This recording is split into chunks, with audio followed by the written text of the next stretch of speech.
This is the coaching chat with Marina and Caroline. I'm Marina Baranowski of the Coaching Marina. And I'm Caroline Day with Safe Day to Change. How are you, my friend? I'm well, my friend. How are you? I'm doing okay. I am recovering from a cold. All good, but you might be, hearing some sniffles here and there, but You I'm all sound good. great. I'm Don't worry actually about it. excited about this topic. It was a topic that was recommended by a listener, which I think is great. And it's the topic of parenting and all the feels. So obviously, when it comes to parenting, we're both parents. There's so many topics that we can talk about when it comes to parenting. But because we just have, an hour or so, we're just going to focus on the big feelings that is really hard for people to grasp sometimes because they're so big, and it's guilt. And we're going to talk about grief or loss a little bit. And when I talk about loss, it's not the loss of a child, but really the transition. So let's just call maybe the transition of like from, a kid to a grown up, right? To an adult. Yeah. You excited about this? How do you feel about this topic? This is a topic obviously near and dear to me because I have four adult children. Hmm. So each of those transitions were very different, and my relationships with those children are very different. So I have it from a whole bunch of different angles, as well as, you know, uh, just even speaking to it to my clients as well, it's very broad. So I have definitely some good info on that. Yeah, that's great. Okay, so let's just jump right in. I Yeah. think the first thing about guilt, when you think of guilt, what is the first thing that comes to mind in your parenting style? The initial feeling was guilt that I either could have done better or that I could have chosen something differently. Guilt that could be something small like I made them cry, Hmm. or I was mean when I didn't want to be mean. I mean, there's so many things to feel guilt over when it comes to parenting.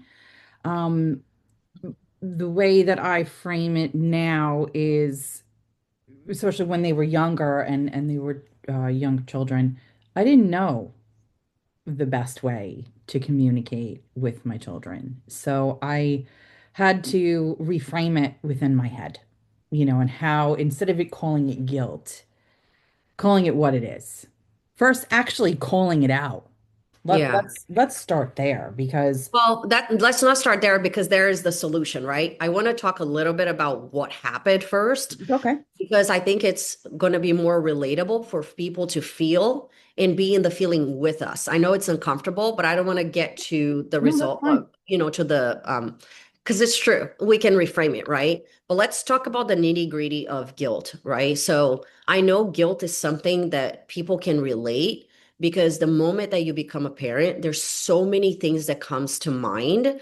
And then all of a sudden you're trying your best, but maybe you don't have the means to offer the best, or maybe you are already offering the best by thinking you want to give the best, but you mess up in the way because you're comparing, because like you have so many people around you that have different opinions than you.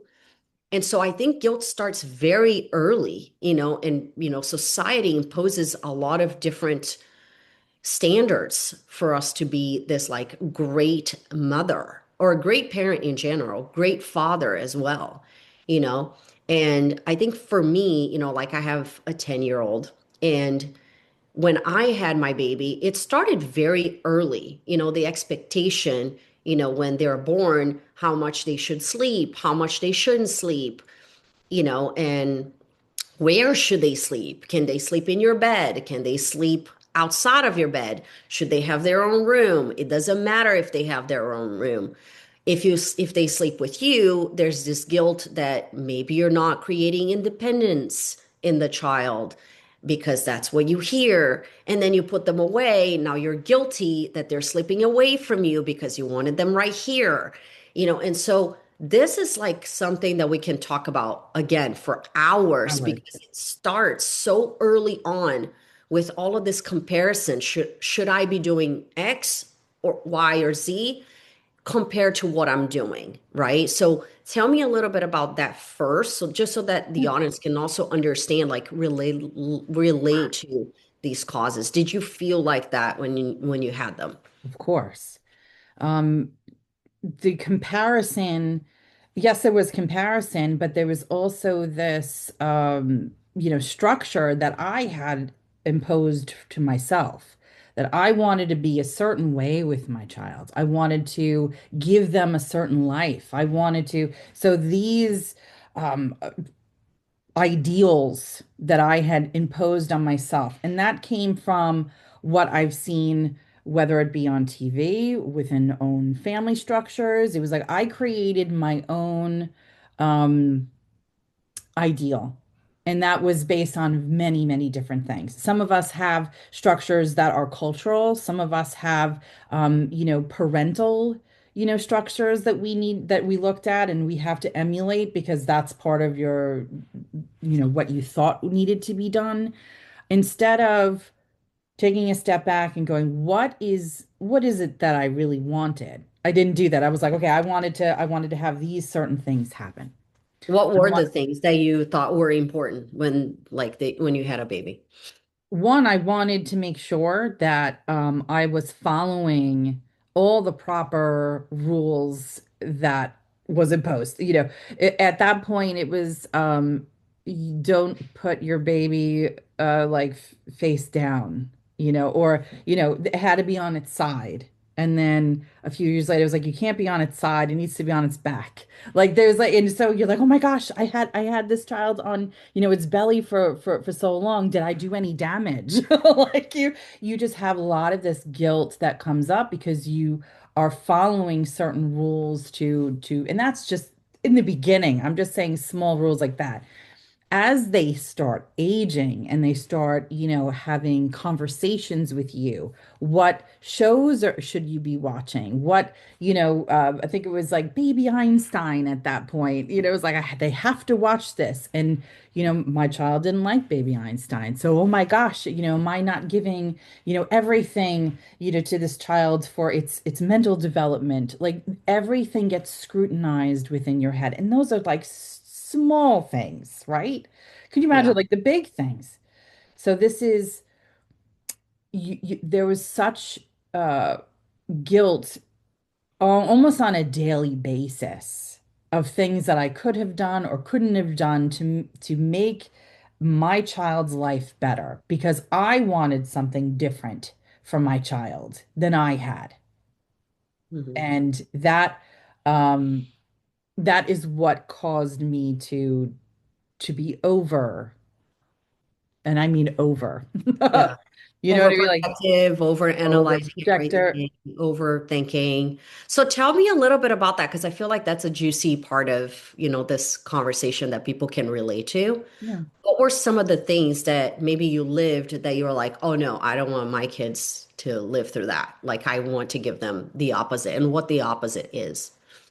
Again, through my generation, a lot of us have had the same experiences, and we kind of make jokes about it now, but it's, a child is seen and not heard. We kind of really were sent to our room and kind of play with ourselves, or sent outside of the house to hang out with friends and just, kind of ignored and you just go when the street lights come on, then you have to come home, or, given a time that you needed to be home by and then you would. So we were not really engaged in with our parents at all, except for the morning or like when we were fed sometimes, and then dinner, and then so there really wasn't a lot of parental engagement. So when I had my children, I said I wanted to have all the parental engagement that I possibly could have with my child. I wanted to do and be at every moment, I wanted to witness and see everything.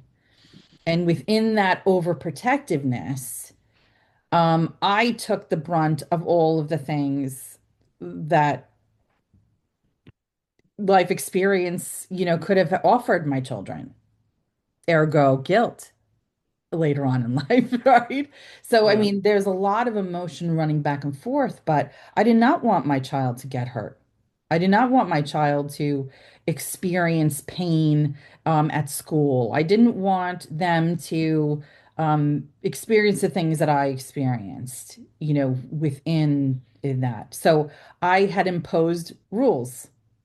You need to tell me when you're doing everything. I need to know where you are. And this is like before the cell phone, like, kids didn't have cell phones. This is, so I imposed rules that were completely and totally overprotective. And obviously later on in life, I did feel guilty about that. Mhm. So, I mean, these are just small things that I'm talking about. Is there anything specific you wanted me to broaden on? No, I think you said it so perfectly. And thank you for sharing that because it's true when, because of a generation, an entire generation is more like, go play, get out of my nose, like, Right. let me stay, like, I need to clean the house, get out of here, and it was all about, I want the kids to be doing something else so I have time so I can engage with other adults, so I can have the house to myself, whatever it is, right? And I think you explained that really well. And then as a parent, now you're like, wow, like I had no engagement with my parents. Now I want to be fully engaged with my parents. But that can also come with being overbearing, Yes. right? Because now you want to be a part of everything and maybe they don't want you to be a part of everything, right? And then that's when the overbearing. So I love the way that you explained it. That was so good. And I feel like it's also relatable. I can feel a little bit like that, but not, my parents was maybe a younger generation that knew, like my mom did not grow up with her parents, for example. And so I feel like she was extremely present in our lives.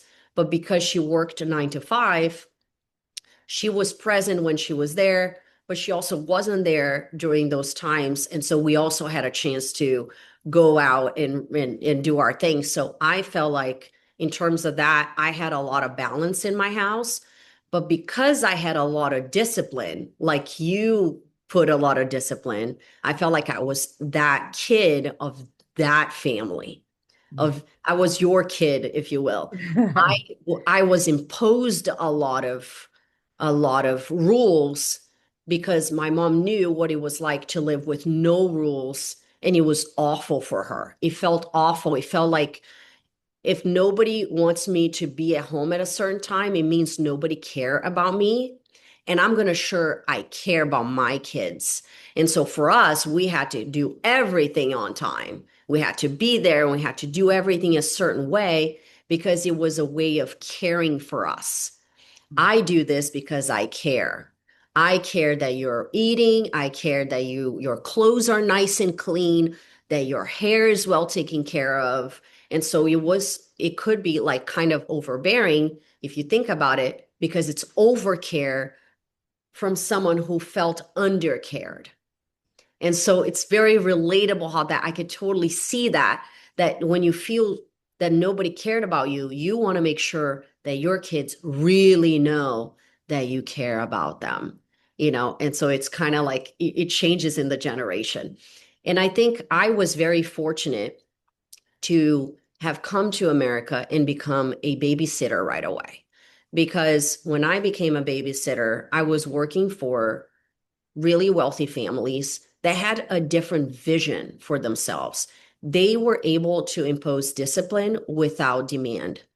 They learned and they had this way of talking to children that felt equal to me. And I've never experienced that before. Before, I was the child, you listen, you do Yeah. it as I say. You, I'm the parent, you're the child, you're going to listen, and that's it, you know? And when I was a nanny and I saw a different conversation in the house, I was in awe. I was perplexed. I was like, wow, there's a different way of talking to children and they'll still listen. Wow, there's a different way of handling a situation without being demanding and bossy and overbearing. And so, because I had 10 years of experience as a nanny, when I had my child, it was like, now I can choose. I can have this balance.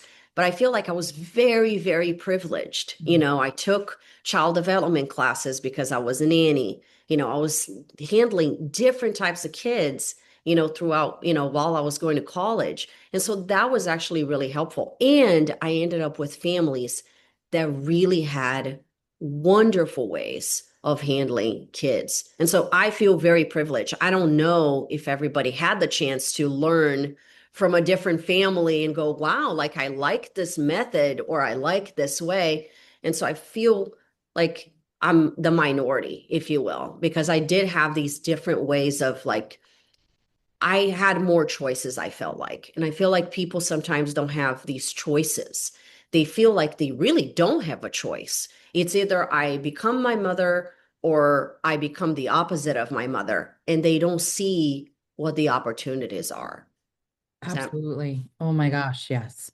Yes, I want to be like my mom, or I don't want to be like my mom, and you go in Right. this opposite direction without really taking a look at the entire picture. I had an opportunity, obviously much later in life, to assess the situation and what was going on then. This societal, this is how you need to parent was very heavy and prevalent within that generation. My parents are boomers. They are and have a way. And there was some cultural stuff in there, off the boat Italians. You had children that you basically you were their boss. You were there to tell them what to do, and if they didn't do what it was, you didn't have to explain to them what it was that why they to do what they it was all about you do what I tell you when I tell you, that is it. So asking the question why was is an act of defiance. So I, as a parent, did not want to be that way. I was like, that is something I didn't want to have happen, right? Hmm. So this is where the certain rules came into play. I didn't want that to happen. I didn't want to be, um, so over strict, that it would impede them on being who they were. But what was happening was in the total opposite direction, was not it was not the proper way either. I was engaging in this parental authority figure in the same way without me realizing this is the same thing. I was doing the same thing. I was controlling every single aspect of my child's life from the moment they woke up to when they ate, to when they played, to when they took a bath, to when they, got dressed every single moment, the time they went to bed, from moment one to the end of the day, I was controlling every single thing, everything. It was not even allowing them, like if they were trying to or want to explore in a certain way, if I felt that it was way too dangerous, it wasn't dangerous. It was too dangerous or I didn't want to deal with it, I didn't let them do it. I just didn't let them do it. Why not? Didn't tell them why. Okay. So these are a lot of things that would happen while the kids were growing up. And again, a lot of this guilt feeling comes up when the day is done and at the end of the day and you're kind of doing an assessment of the day and you go, I could have done that differently. Oh well. Yeah, right. There's always tomorrow. And you still repeat the same patterns over and over and over again. You're going to still have that same feeling. That feeling is not going to go away. Changes need to happen in order for that feeling to go away. Yeah, I agree with that. And also, even when you think that you know how to do it, because your feelings are also in the middle of it all, Yeah. and if you don't learn to have the control over your own feelings, that's going to come out in a completely different way that you would like it to. Yeah. You're Okay. going to end up Yeah. screaming. You're going to end up just Yes. snapping. You're going to say, I'm the mother. Just do what I say. This is the fastest way. We have to go. I don't have time to explain. And even I'll go back to my experience. Even with all of the experience that I had, I still had moments where I felt like it was the wrong thing to do. I still had my screaming battles. I still had, when I felt like there was nothing else for me to use, I used my mother card. I'm a mother card and said, you have to go to sleep now. You have school tomorrow. Bye. And they feel in that moment very isolated, very lonely, And very out of control, and very out of control, right? Just like us, because which that's is the same feeling that we are trying to avoid in our right. parenting. Yeah. I was actually, studying with a coach, Heather, no, Regan Hillier, and she was talking how, as a coach, she is really working with kids between the ages of 2 and 7. And she only works with adults. But she says, I always work with kids between 2 and 7 because those are the kids that you really never really took care of in yourself, and now you're trying to work with them and heal that part of them or that version of them so that they can be better adults. I am And so happy you went there. I'm so happy you went there because this is exactly the exact thing that I wanted to bring up here. Mhm. This that this 2 and 7, and sometimes it's to 10, so you have this young version of yourself that you're trying to parent your child, you're projecting yourself onto this child when the entire thing of parenting really has to come back to you, and how you have um, scripted how you wanted to be this parent. So by going back to the what group did you say? To two to 7, seven. 2 to Yeah. 7. I don't remember 2 years old. I remember 5, maybe. A lot of people, if anyone, remembers two. Yeah, I don't know if I But remember. at 2, you already starts to have the perception of what's good and bad, right? And because your parents are saying, don't touch this, don't do this. Even though you don't remember, your subconscious still has the memory. And so everything that you were afraid of, if you say, oh, I'm afraid of, that there are monsters under my bed, the way that your parents handle that, Yeah, that's in your subconscious. right. You're making this up, go to sleep.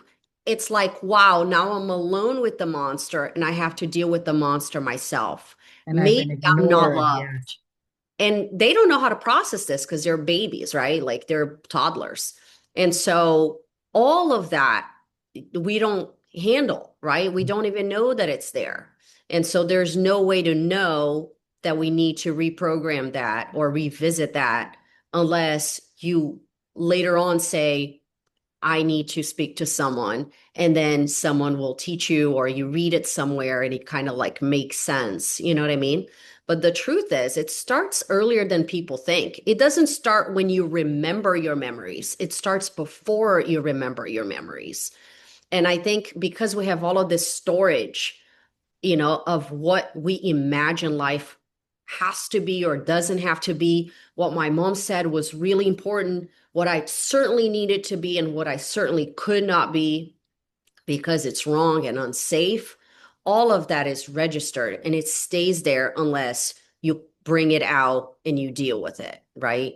And I think guilt is so important because when we talk about guilty, it's really the stories we're telling ourselves. And so I also like to, like with my clients, I like to tell them that guilt is telling you the story.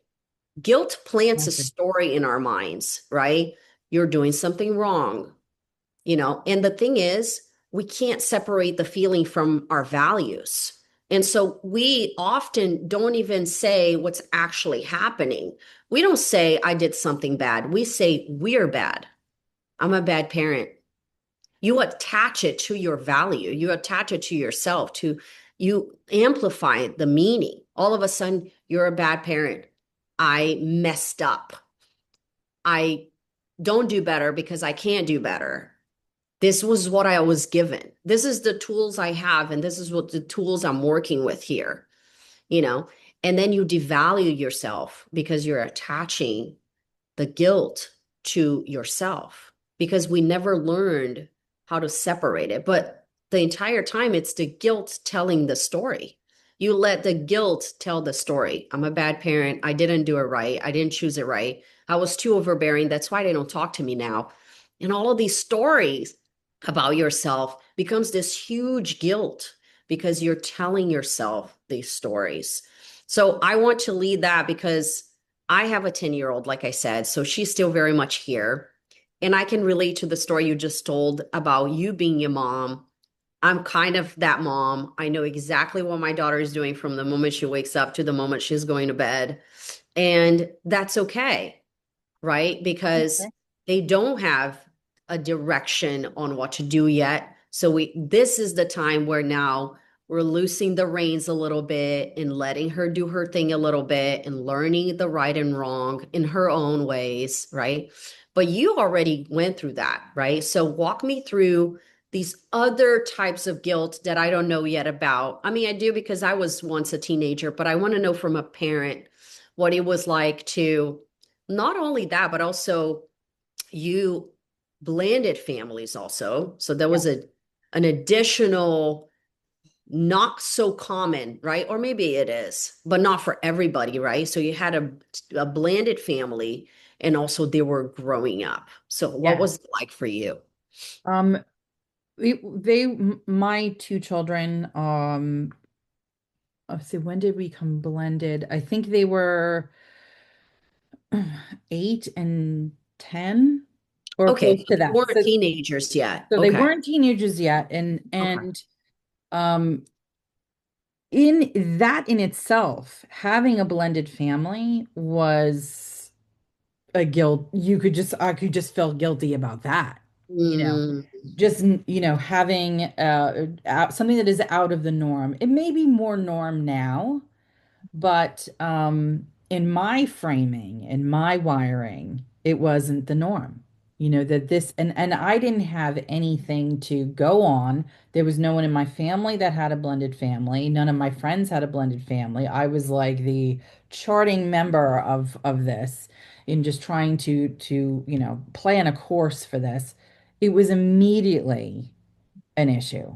And for me, that I was like, I now not only did I have two children, now I have two more children that I needed to make sure were acting and taken care of and fed and not only was that there was also the ex-spouses as well. So you had a lot of pressure to make sure that you did absolutely everything perfect. So if there was a misstep somewhere, one of the kids, one of my stepsons had gotten hurt. We were dancing around in the kitchen and he accidentally hit his head on the corner of the island and he split his eye open. And the immense guilt I felt that he had gotten hurt in my care. It mm. was horrible. And because it wasn't necessarily just me, I felt guilty because again, my there was an ex, the ex's wife. There was so many other more scrutinizing eyes on this. And that Would could you? go, that Yeah, could not, that could be like a family member. It could be, your own mother, and the grandparents, and everyone's looking at you like you didn't have a safe space for this child, and this child got hurt in your care and all of this stuff. And I was like, I felt awful. I felt absolutely awful that this happened. Guess what? It happens. exactly. I was just gonna say, it Kids could have get been hurt. your child, it could have been Could have been you, anybody's. It it could could have have been been anybody. I could have hurt. You know what I mean? Like we all, it's just it happens. I And know. instead of looking at it from that lens, Right, I looked at it that I was doing something wrong, that right. I was the one that was at fault for everything, Yeah, when it just wasn't, it was an accident. yeah, And um uh I'm just trying to think that there was so many other things to feel guilty about. It was physical, it was mental. Am I doing something? right. in this family, in this the way that I live, that is damaging them in some way, because it was very different. So there was a lot of scrutiny in self. It was, am I doing the right thing? This is the wording that I was using, was me. There was the I. It Mhm. wasn't, the lens was looking directly inward, not that my child was in the backyard running around having a great time with, their stepbrothers. Right. It's the judgment, It's right? the Like you judgment carry that so yeah, much judgment. I can only imagine because there's the judgment of, the separation, right? The divorce itself, there's judgment there. awful. Yeah, And then there's the judgment of the blended family now. Am I doing too little or too? And then because they had their own idea of parenting, because obviously it wasn't the same as yours, right? The two kids had their own idea of parenting. You had your own idea of parenting. And now for you to parent them the same way, they're like, that's not how I was parented. right. And then the opposite happened, right? Because your husband is now trying to parent the way that he always parented because he had two children.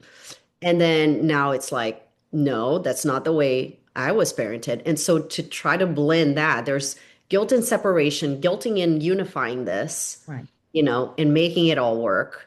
And so heads off to you. I think it's, and like you said, it happens, right? It's just normal, but we let the guilt tell the story. As soon as something bad happens, we separate ourselves immediately from almost like knowledge and wisdom. And then all of a sudden we're like, okay, guilt lead, and then guilt takes the lead and just kind of like just destroys everything. Yeah. It kind of comes in as a bulldozer and just passes through everything. Like, I should have not done that. This is awful. And all of these feelings and these huge feelings that we have when the bad things happens because it's so hard sometimes when you're in the feelings to focus on the fact, Yeah. right? Which is, yes, something happens. How are we going to resolve it without having to let any stories come in and derail this, right? Well, So, there's a second layer to this, which is you're not expressing this to anybody. talk to me about that. So you have this internal battle with yourself on a ranges of emotions. Again, guilt being one of them, and you're not saying it to someone else because it's shameful for, or whatever emotion that you're feeling, and you're like, I can't do this. If I say that I'm feeling this way, then it's in the light. So if that other person isn't thinking that, I did anything wrong, now I have now exposed it to everyone else. And I don't want anyone to know just how bad I'm feeling. So there was a lot of self-containment Hmm. in those moments and I would pass it off. Like even in that moment that my stepson had gotten hurt, I said the words, oh, it was an accident, he'll be fine, everything's fine. He had to get stitches. He's fine. Inside, there was a war going on. But if Hmm. I opened up and I had said all of those things, then that would be an exposure. That would be an exposure that I took blame and that everyone would then now turn on me. So Hmm. this happens a lot. When you keep all of those emotions in and you do nothing with them, which is what I did. I did nothing with them. I just let them sit. I just let them stay there. And for years, sat there and festered. Unfortunately, it turns into something else. So making, bringing it to the light and actually talking about it and saying, I feel really guilty that he had gotten hurt. At that point, my spouse, my husband would have been like, it was an accident. Don't worry about it. I Hmm. know that now, that if Hmm. I would have said that, if I would have brought it to light, and then it wouldn't have lived in me. Hmm. That's beautiful. I was going to ask, if you were to go back, what would you say to your son, for example, who got hurt? I would give care, I mean, um, probably would have done, just, I'm sorry you had gotten hurt, because we were really having a great time at that moment. We were dancing around the kitchen, we were just hanging out and he had gotten hurt. So I would have just, put him in my arms and just gave him some love, at that moment instead of panicking, instead of having like a fit. Because when something happens to a child and they look to you of what to do next, and if you're sitting there and you're panicking and you're like running around like crazy, they're going to panic. You are the lighthouse. They want to see what reaction that you have, and that's the reaction that they're going to choose. And had I been more present in the moment, I would have just consoled, I would have just been there, I would have given some love, and then it would have been a little easier on That's the situation. beautiful. Thank you for sharing that. Do you think that there's a possibility to do that now, even if Absolutely. time has passed? Oh, yes. Yes. Yes. Yes. Yes. Has Yes. there been a time, maybe not in that situation, where you went back and talked to one of the kids about a situation where, at the time they didn't understand it, and then now that they do understand and you understand yourself better, that you rephrased what that was like so that they had more understanding of the Oh, situation? wow. Yeah. So what you're talking about is a beautiful step when the children are not children anymore. They're always going to be your kids. They're always going to be your children. You're always going to, have some sort of frame of that. But when you start working on yourself, and this is where it begins with you. It begins with your own reframe of how you are as a parent, what you truly want your child to experience. A lot of us, I know I did. I was like, I only want my kid to be happy. What does that mean? Mhm. What is me being happy look like? May not be the same of happiness in my child. And once I realized that that was the thing, that I had each of us as an individual come here in this world to do something. We have our own paths. And at some point I had to go, you know what? My child has their own path. So I can give a mentoring instead of controlling way of being.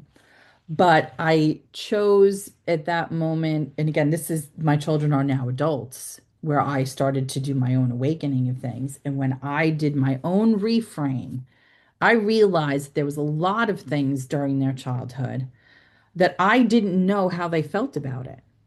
I know Mm. how I felt about it, Mhm. but I didn't know how they felt about it. So instead of coming to them saying, I'm so sorry you had an awful childhood and gave some sort of like judgmental view of their childhood, I just came to them and said, I've been reflecting on your childhood.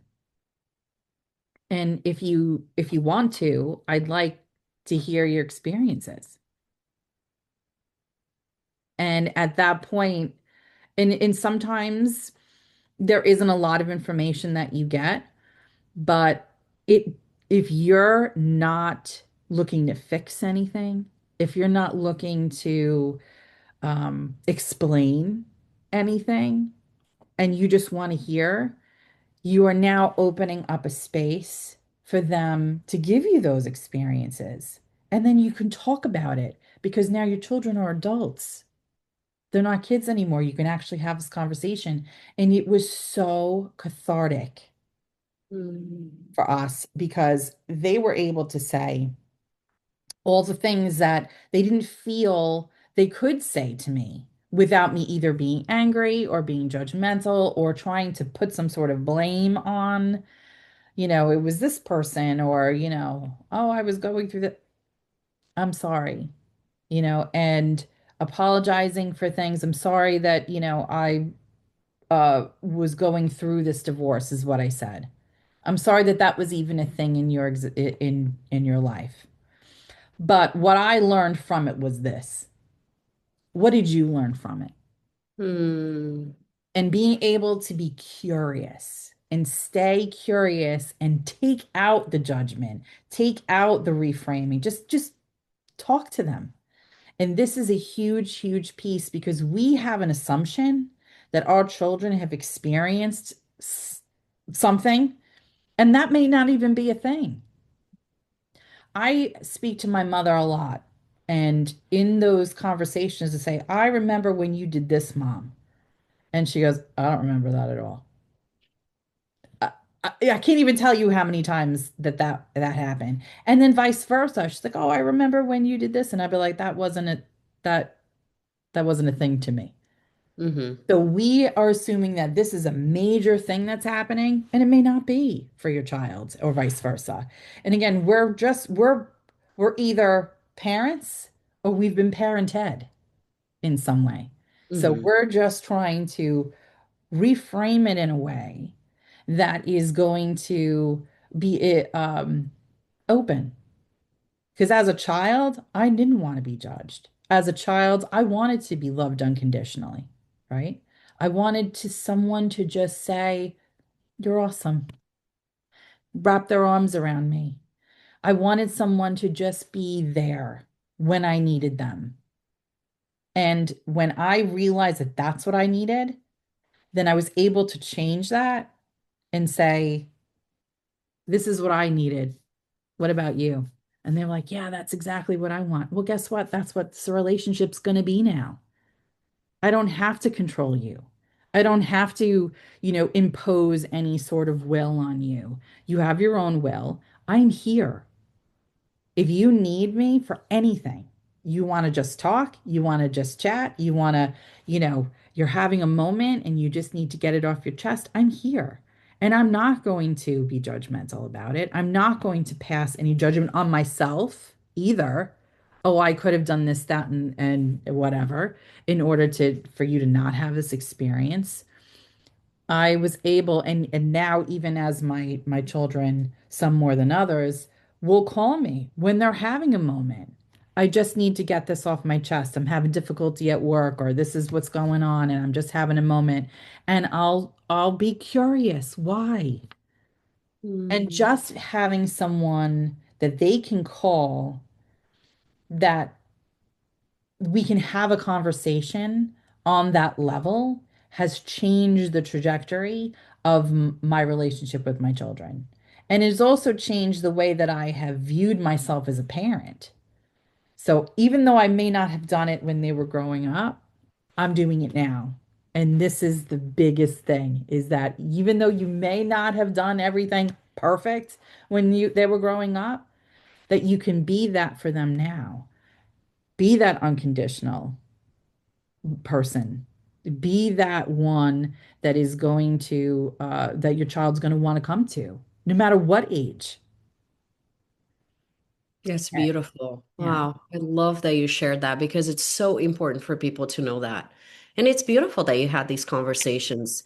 And I You did love too. that you're curious, because that is such a beautiful word to be when you're a parent.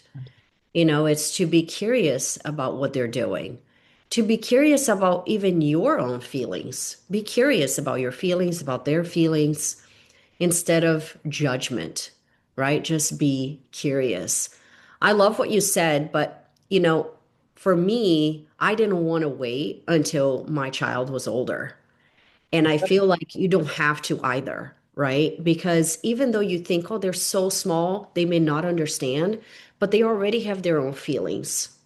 I remember one day coming to my daughter and telling her that when she was trying to go to sleep when she was little, that I would say things like, go to bed, stop waking up, because she would get up and open the door many times. And she would do that for like hours. And I mean it. Like we would put her at 9 o'clock, and at 11 o'clock, she's still opening the door and saying, I need to go to the bathroom or something. And I would tell her, if you open this door one more time, I'm going to lock this door. You have to go to sleep. I didn't say it literally, but they would interpret it literally. And all of a sudden, their little heads are thinking, oh my gosh, if I get locked in here and I need to go to the bathroom for real, or if something happens to me in here, then nobody's going to know because the door is locked. And it comes down to even like these little things that, like you said, maybe for you, they're not big, but for them, they're huge, right?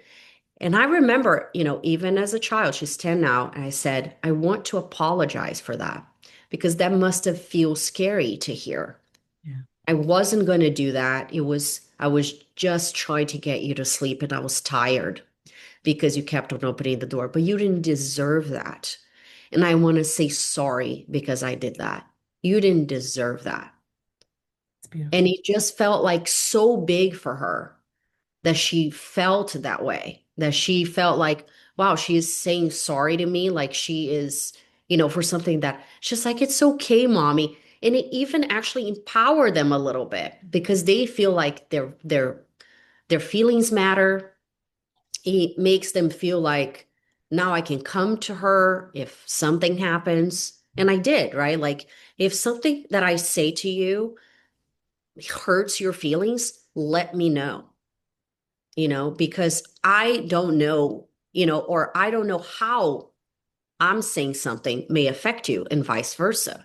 And when she says something to me that I don't like, I say it the same way. Yeah. Hey, I want to say, this is what you said, and it hurts my feelings. So she has also the opportunity to know. And so she doesn't feel like she's just a child. She doesn't feel like she's less than. She's treated equally, right? And she really likes that. And I remember, not too long ago, she said, Mom, why don't you go to my school and teaches that to the other kids? Which I thought was really cute. Because at the end of the day, everybody would benefit from this, right? Yeah. Everybody would benefit from, and so you don't have to wait until your kids are older, right? Like if you have your child and they're small or they're teens or, like whatever age they are, if you feel inclined to talk about your guilt as a parent, it's likely to get you closer to that child because Right. now they're thinking, wow, like they wanted to share that with me, let me share something about it. And when they do share it, try your best not to be judgmental. I love what you said, Marina, earlier about being curious. I want to learn what you felt. And instead of making all of these excuses, because the first thing that comes to mind is, oh, I remember why I said it. This is the reason why I said it. And then you get caught up again in your own feelings. Well, Yeah. I did this because X, Y, and Z. And then all of a sudden, you're not taking their feelings into consideration. Well, And you that could doesn't mean also that you, say at that point, sorry to interrupt you, but you no, could but, say at that point, is it important to you to know why I did the things that I did? And they mm, may even say to you, no, not really. And you're like, oh, okay. You don't have to sit there and explain yourself either. yeah, And yeah, I think it's so beautiful that when you say that to your daughter and your daughter's like, yes, there's a feeling there. Wow, my parent is expressing a feeling to me. Maybe I can express a feeling back. There's a reciprocal. This is a beautiful thing, and there's an openness to it where I'm your mom. You listen to one of it. There's this closed wall that happens, and right. you have now opened the door to that, and it's so beautiful that that's the thing. Sorry to Yeah. interrupt you. Go ahead. No, I think that's great. Thank you for adding that because that is important. When people feel guilty, I love you started it. Like, I love that you said, like she should have said something. People are so afraid of being vulnerable because they feel they also anticipate that the moment that they're vulnerable, that they're going to be judged on that vulnerability, right? It's like you said earlier. If I had said I feel bad, then all of a sudden everybody's going to look at me and be like, see, it was your fault. See, you did bad. And so you're so afraid because you're anticipating that the response to that vulnerability is going to be attack. It's going to be like, now you're going to be pinned as the person who are responsible for something. And it's important to also think about what you're anticipating. Sometimes it's ask those questions, right? Like if I do come and tell them that I'm sorry, what's going to happen? Oh, I feel like they're going to judge me. Okay. And how is that going to affect you? Because sometimes we put such a big weight on the judgment that is coming from outside, but maybe it's not that big. You know what I mean? Maybe they too are afraid. Maybe the judgment is also coming from care. Maybe they're saying, yes, you are responsible. He was on the care of you, and now I'm the mom, and like you should have known better or whatever. That's also coming from care of the other parent, right? And Yeah. so it's all coming from love. At the end of the day, we're acting like that because we love our kids and we want the best for them. Yeah. And because we are acting a certain way is the reason why I really feel like people should be trying to express what they're feeling. Because Yes. when you express and you become vulnerable, you also allow the other person to become vulnerable. When Yes. I tell my daughter I made a mistake, not only does it make it okay for her to, not only does he make it okay because now she hears that I'm sorry, but he also makes it okay for her to share something when she feels sorry. Right. It's almost like you're creating this safe space now where I too can fail because she failed and she told me. So that means if I fail, I can tell her. All of a sudden, you're creating this trust between you and your child where fail is not a bad thing. Sharing is not a bad thing. When I share, I'm going to be met with love and care. And so it's okay for me to go back and do that. And I think that's the biggest thing about guilt. When you feel guilty and you express that guilt, you discover other things about it and you create space for something else. Yeah. You said it perfectly before, which was, when you're feeling a feeling, whatever guilt or otherwise, it is a message. It is something within you that you need to start looking at. Why am I feeling guilt? What is missing here? Why do I feel so guilty? What programming do I have that is causing me to feel this way? Maybe it was a message that you learned when you were super young. Maybe it was a message that your parent had given you a million years ago. Like, what is it that is making you feel this insane judgment and guilt of self? And then being able to address that in such a way. Here's the thing. We do more things right than we do things wrong with our children. And we Mm, never highlight the good things that we do with our kids. The hugs, whenever they come and they ask you for it. The reading stories at night, the snuggling on the couch, these little beautiful moments that you have with your child, you never highlight those in your head. It's always those moments that you feel guilty or afraid or whatever emotion, that's negative emotion that you're feeling, takes up so much space and so much room. That is my message, is switch that focus. Your children love you and they love you unconditionally. They're not sitting in judgment of you. You are sitting in judgment of yourself. And you mm, need to take a look at this moment and just hug them and just be with them because it's such a really short period of time that you have with them. Like a really, really short period of time. There's a, a blink of an eye, really.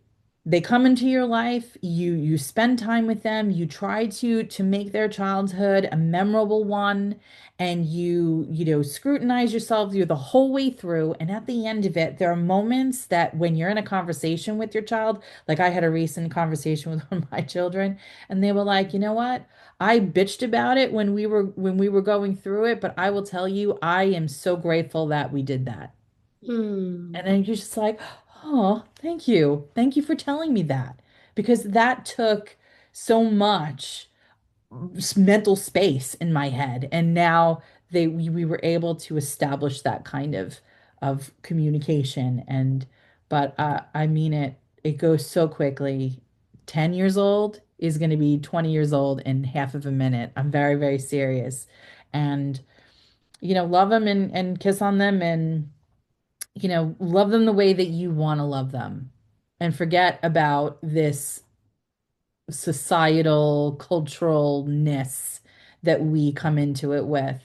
Um, that's my tidbit Mm, on that. I love it. You said something so delicious. It felt so yummy, which was we love our children and we do way more good than bad. Way more Way more good. good. Way more good, Way than more. bad. I love that because it's true, at the end of the day. And if you're feeling guilty, if you're listening, it's really because you are a good parent. Just thinking about your guilt as a parent means that you care, right? Step It means one. that you care. Yes. But let's talk about also, and I love that so much. Um, Let's talk about the effects of not sharing those, right? Because we were very fortunate to Yeah. have all this training and being able to have good conversations with our children. But let's talk about when that doesn't happen, right? What is going to happen, or what do you anticipate that happens when there is no conversation? When there's this guilt and people keep on holding on to this guilt. And what happens when you leave things unresolved? Because I too see and have relationships with parents that believe I did everything right. I did everything that was possible. And that's it. I'm not going to apologize for anything because I did the best that I could with what I had, which is not wrong. But that hurts the children, when this is the narrative. When the narrative is, I did the best I could with what I had, and you are lucky you got anything at all, that hurts the children. Or when the children says, you did something to hurt me, and they go, well, but you did this to hurt me, because I think that that's also not talked about. So talk Sure. to me, Marina, about, that type of relationship when there is no, or that feels like there's no repair. This is a good one because I actually have experience with this as well. So, okay, in this pain, because this is pain, you're talking about a very painful relationship that you have with a loved one. You love this person up and care for the relationship of this person, or else you wouldn't be feeling the way that you're feeling. When you are working on you, because this is where it stems from, this is a you problem. It is how you take a look at this relationship. In this feelings that you have, this hurtness that you have, this miscommunication that you have, everything that is negative about this thing has now been so blown up and so in the forefront. You, as a person, need to assess the entire thing. So this is right now we're only highlighting the negative. We're highlighting the miscommunication, the anger between two people, the just negativity. Let's take a look at some of the good things first. What about this person is good that you have good memories of? And let's start there. What did this person give you, and why are you still in this person's life? Is it just familial? Is this just, because you share blood? Is there something within you that you can find compassion and love for? So I had to, from a personal standpoint, and I also share this with my clients as well, which is when you take a look at the whole thing and put the focus on the whole picture of this person's life. You don't may not have the whole story, right? Okay, but you can take a look at it. And I looked at this particular person and I said, this is their programming. This is what they grew up in. This is how their operating system runs. That they're going to highlight the negative, that they're going to overly expose their anger and only that, and not share their love for me. And that's the way that they're going to do it. I now come into an acceptance and go, I understand that this is how this person runs. I can only change how I react to it. So the first thing that I had to do was be loving. That's it. It was, I love this person because they did this, because they brought me up, or that they were a friend to me, or that, at this particular moment in life, I am grateful for them. And again, this is where gratefulness comes into play. I'm grateful that they did this, and this for me. In the today and in the now, I can be the shining light in this situation. I can be the one offering love and the acceptance in this situation. I can forgive myself for being a part of this angry situation or this sad situation. I'm good. I can forgive myself for that moment, whatever it is, and give this person a very unconditional love. And that may just be it could be not speaking to that person. You don't even need this person there in front of you in order to do that. You can energetically shift your focus and just love them. Love them from afar, or love them in front of them and just be accepting of who it is that they are. So that is a beautiful first step by reframing who they are to you first.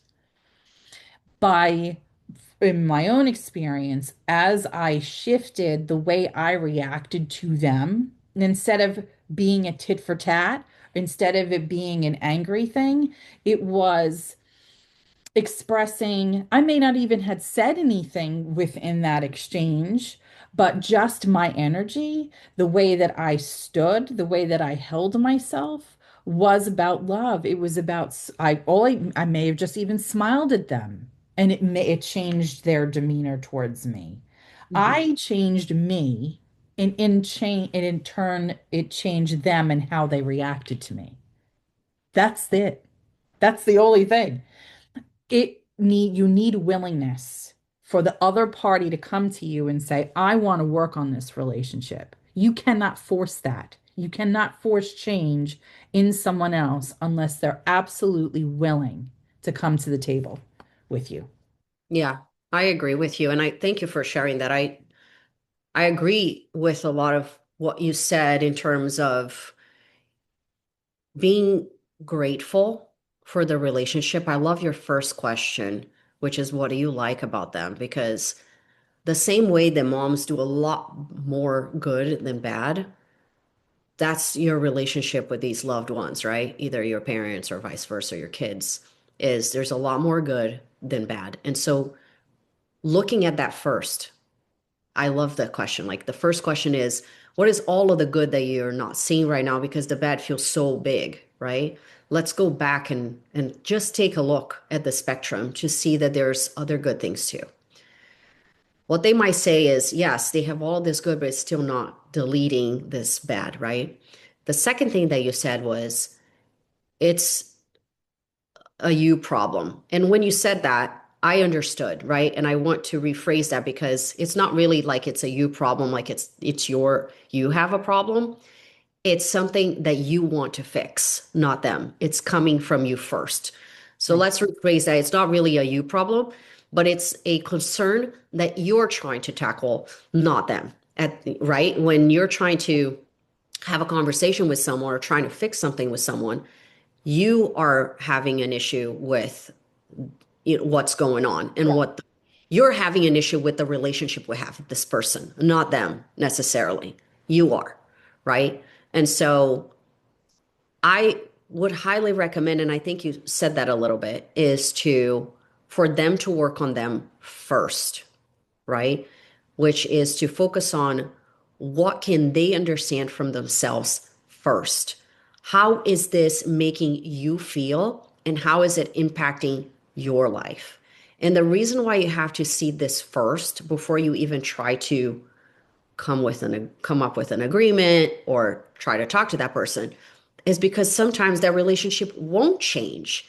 Even if you want it to change, maybe it won't change.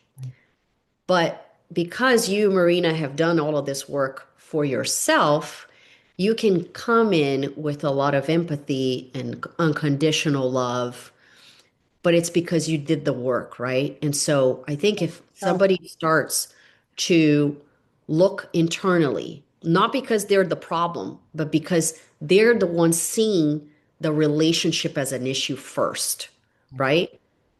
They're the ones that want to mend the relationship. And because it's coming from you first, you should look at what is it that you're willing to accept about that relationship, whether it's going to change or not change. Also, are you willing to understand their path, which is different than your path? Are you willing to understand their narrative versus your narrative? You said that early as a mom. You said, would you be willing to hear my side of the story, Yeah. of the story? And sometimes they'll say, no, I don't want to hear it. Like you were wrong, period, right? And that could be the case for for this conversation.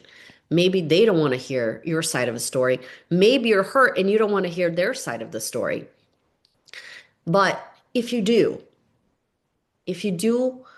give yourself the chance to hear their narrative, what you will find is that they're not in the same place as you. And sometimes not forgiving another person, let's say that you want to make amends with someone, but they don't want it. Sometimes they have a really hard time accepting their wrongs and accepting their reality. And it's really hard to be vulnerable for some people, but it doesn't have to be for you, Right. right? And so when you are okay with looking at your feelings, when you are okay with look at your being vulnerable for yourself, what happens is even if you don't make amendments with another person the way you wanted to, because most of our lives, it's never the way we want, right? We would love it. We would love it if this would be the outcome, but it isn't, Right. right? And so even accepting what is a beautiful thing. Yeah. Accepting that that person is not in the same place as you. You are in this journey of healing and this discovery about yourself, which is why you're wondering, can I mend things with this person in the first place? So you're working on yourself, but that might not be the situation for the other party. Right. And that's okay. And I think that's when gratitude comes. Sometimes gratitude will not come in right away. Yeah. Sometimes if you point out, oh, but what are they doing good? Depending on the pain, you don't want to see any of the good. Yes, they did feed me. Yes, they did take me to school. Yes, they did this, but they said that and that was really hurtful. And Yeah. now you're fixated in that one problem where all of the goods doesn't really matter because you didn't fix the bad, right? But one thing to point out is, and I came to realization, recently because I did go to therapy and I learned to go and heal the versions of myself that needed healing, Yeah. which is why I went to my daughter and I apologized for something that happened earlier in her life because I wanted to heal that version of myself that was yelling, that was saying something frightening to a kid. Right. I wanted to heal that. And I wanted to go and save myself in those situations because the truth is, nobody is going to come. Nobody is going to fix your life. Your relationships are not going to be the way you want 100% because it takes the other side agreement. The willingness. You Yeah. need to look the same way and they don't have the same lens as you. So it's not going to look the same. And so, for that reason, in order for you to understand it, you have to go and save that version of yourself that needed the healing. You need to be the one. And it's not because that other person is not coming for you, it's because you are the best person to save you. Nobody knows you the way you do. Yeah. Nobody knows what you need, how you need the care. Only you do. So you're not going back to save yourself because nobody's coming. You're coming back to save yourself because you're the best solution. You're the best option to go save yourself. Yeah. And I think because you are that best solution for yourself, it's okay. And this healing that you do with yourself, when you go and you say, you know what, I did something and I'm so sorry. I didn't know what I was going through. I didn't know that my family was going through anything at the time. Maybe they are. Maybe they were. Yeah. Maybe they weren't, you know, but I didn't deserve that. And I need to go and save me. I need to go and give myself that hug that I didn't receive. Yes. And the beautiful part of it is that you can. I know Yes. it sounds insane for some people, especially if they're very like material, like, you know, if they're too attached to reality, right? Like, well, if they're too attached to our 3D reality, that may sound kind of crazy, right? But if you were able to just be creative and go back and give yourself exactly the love that you feel like you deserved at that moment, whatever moment it was. I was yelled at, I shouldn't. I something happened to me and it shouldn't be like this. If you are able to just imagine, which all of us are, and give yourself literally all of the love that you deserve, only you know what you need. That's why you need to go there and heal it. Then that will be enough. You Yeah. won't need that other part to come and save you because now you have saved yourself. And that's the beautiful part about all of us being so creative humans is that we're able to do things that we don't even think that we are. And then when we do, we're in awe of ourselves in what is possible because it is possible and that is very healing. And then when you heal that part of you that didn't need anybody else, you become this other individual. You become a better healed individual. And when you show up to that other person, that in itself will be also healing to them. They don't know what happened to you, but they can see your light. They don't know what happened to you, but they go, wow, something is different here. Yeah. And sometimes they don't need to be a part, most times, if at all, they don't need to be a part of your healing. You can heal Exactly. yourself. Oh, you said so many beautiful things, and it is a wonderful tool. It is a great coaching tool to do that. I do that often, obviously with myself and with my clients as well, which is to sit in those moments, those difficult moments when you were growing up, or even in the now, right?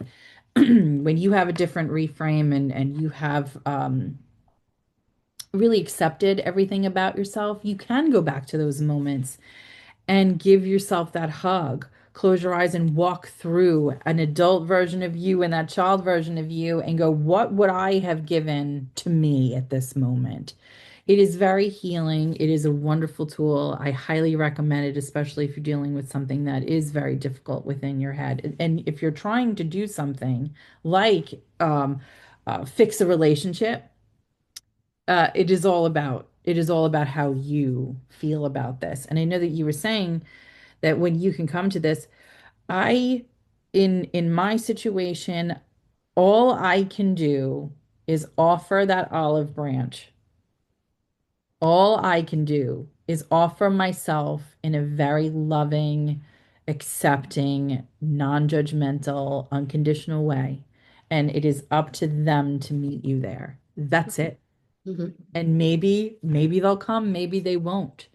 There's many times that I continue to offer that olive branch, sending love, messages, whatever it is. All I'm doing is just giving and sending that love to that person, and maybe one day they'll meet me there, and Mhm. then we can have that conversation.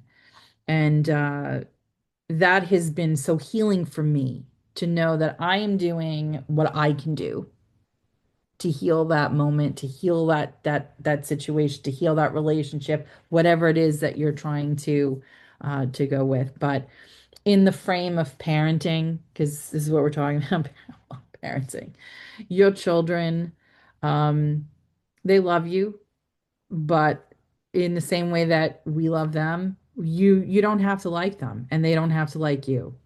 And once I realized that that was the case, that I don't need to be liked by my child, it changed the way that I was able to move through this. And obviously as an adult, as my children became adults, and that period in between them being in my house and actually leaving my house, um, is a very difficult thing because things are changing. Hmm. Your role with them is changing.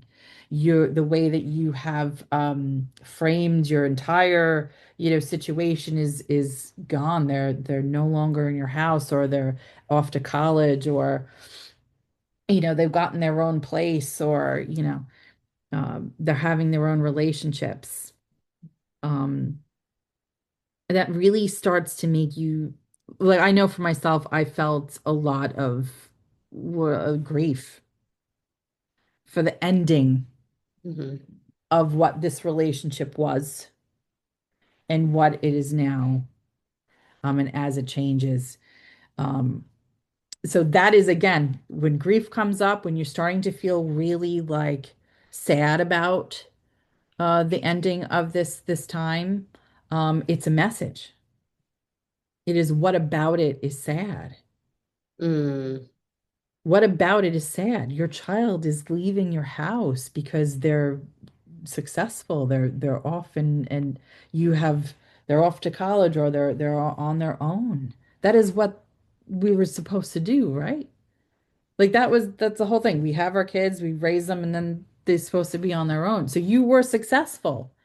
And I know that being and feeling grief about it and feeling sad about it is a real emotion feeling. But when I sat back on it and I recognized that that grief was a message, and what about it really was sad to me. It's not sad. I'm very happy. I'm proud. I'm proud of my children, all of Yeah. them. But there is sadness. I can totally see. I mean, grief comes from loss. Yes. Okay. When you say grief, you mean loss. And Yeah. so you lost the relationship that you had with that child that lived in your house under your rules. Yeah. That was lost, but you didn't lose your child. No. But that loss is still kind of, you have to mourn it, right? You have to Yeah. mourn the fact that now your baby has Not a left. baby. Yeah. Your baby is no longer there. So that's a loss, Yeah. right? So now you mourn the fact that your baby is not there anymore. Now it's an adult. But in that loss, it comes back to being able to be vulnerable, you know, telling the children, I am mourning the fact that my baby is not here, but I would love to create a relationship with the adult that is now here. And I heard you say, I don't have to like them or they don't have to like me. But if you do want to be liked by them and you want to like them, then you can create a new relationship with them.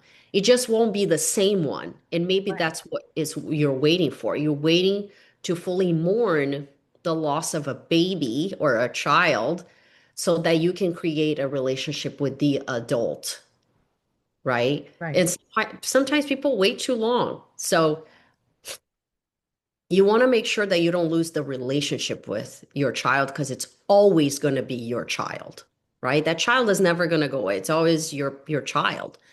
But the relationship you had did have to die in order for him to or her to grow out of the house, It's right? evolving. It It evolves. evolved, Instead of yes. dies, it evolves. Yeah.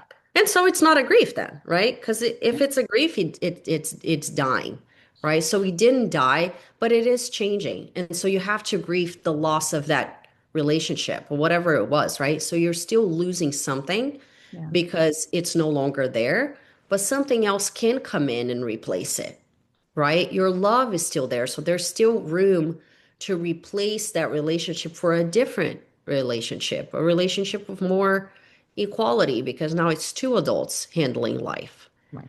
right? So there's still, even though they don't have to like you, I would still urge you to find ways so that they do like you, so that you can No, have that's it. a new relationship. But having this structure of I need to do everything perfect, or so I have this perfect relationship with my child is Yeah. not a thing.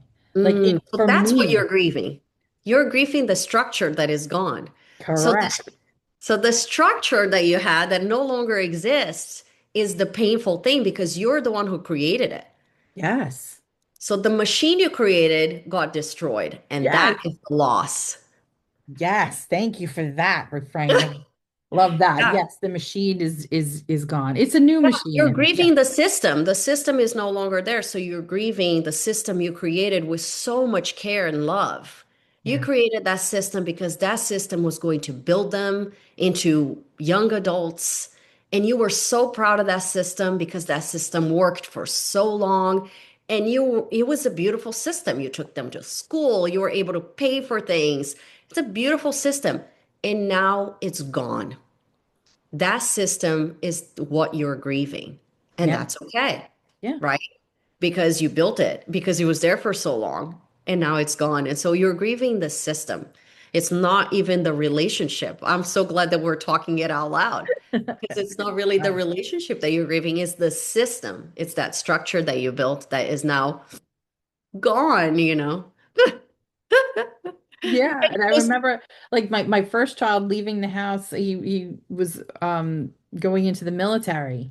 And I remember that overwhelming sadness and guilt that grief that I was feeling. Like I couldn't even take him to the airport. Like I was so overwrought with the ending of that system that I wasn't going to be there anymore to do the same things that I would normally do within our relationship that I was so sad.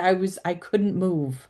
Mm. And I had to uh, take a moment, really. It took some time, but it was to realize that I did this structure did its job. This relationship did its job. My child is now out into the world and living his life. Yay, yay me, yay him, that they actually went out and are doing the things that we were meant to do, which is to raise them and with love and safety enough where they can feel good enough to leave the house. And he did. Wow, this is so beautiful. What, as you were talking, I was thinking of like a scaffolding. Like you built this scaffolding so high Yeah, and it's been there for like 20 plus years. And then all of a sudden they jump into the mountain that you build the scaffolding for them to jump, and then they jump to the mountain and now you have to like literally destroy the scaffolding because they're on the top of the mountain, they can keep going now, they just needed the help to get there, and you build the scaffolding and now you have to destroy it. And it's just so hurtful because it was there since you were a baby, you remember building every single part of the scaffolding, and now you have to really destroy it because it's no longer, it doesn't serve the same thing. doesn't They're serve. adults now. Oh, that's so beautiful. It And I can is, see isn't how it? I that's love hurtful. that. Yeah. I Because love it's that so. material. It's something that you, and it's right in front of you, and it served every purpose. It's as simple as measuring the height of your child, you Yeah, know, on a side of a wall, and then having to paint that house. It's yeah. the same, like it's a loss, regardless. It's almost like I remember he was growing up here, and now I have to, it has to go away. Yeah.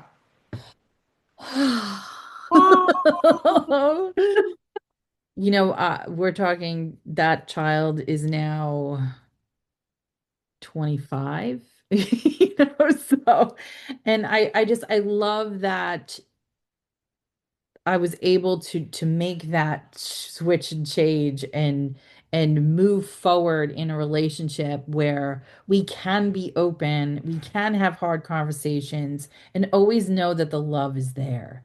Always know that the best intention and well-being is there. And I'm in love with my kids. I love them all so, so much. But I also know that they have their own paths to go on and they have their own hardships that they're going to have to walk through. And I am going to be there on the sidelines and I'm going to cheer when they want me to cheer and I'm going to offer um my advice and mentorship when they want it, when they want it. Yeah. And they'll ask me what I think about things, and I love when they do, but sometimes they don't need that. And I want to be there for them in the capacity that they want me to be in. And I want that for everyone. I want that same relationship with my own parents, right? I want to be looked at as another human being. I actually said that to my mother. I said, I want to be Marina in this, and I want you to be Harriet. I want, look, can we just do that and have that conversation? And that changed the trajectory and again, I'm a half a century old, and you know what I mean? Like she's three-quarters of a century. Like we were finally able to come to a moment where we could talk like two human beings instead of her having to feel like she has to say and do the right things and mentor me and give me advice. You don't need to do that. When I want it, I will ask. It's like so changing in that respect. So I just wanted to offer that to you. That's beautiful. I love this conversation. This Me just too. I mean, we can keep going, but I feel like I this think was that great. we can obviously go deeper into certain aspects of this and other things if Yeah. you want, but No, I think this is a beautiful thing.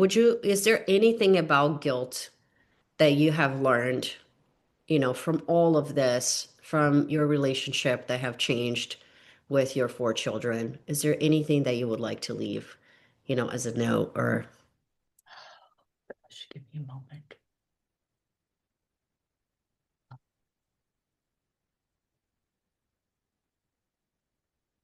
I think I said it, obviously guilt being a message, for you to do some self-reflection as to why you're feeling a certain way. But really in the grand scape of parenting, that, and I think you even said it, which is parenting never changes. I mean, you're always going to be a parent. You're always going to be that for your child.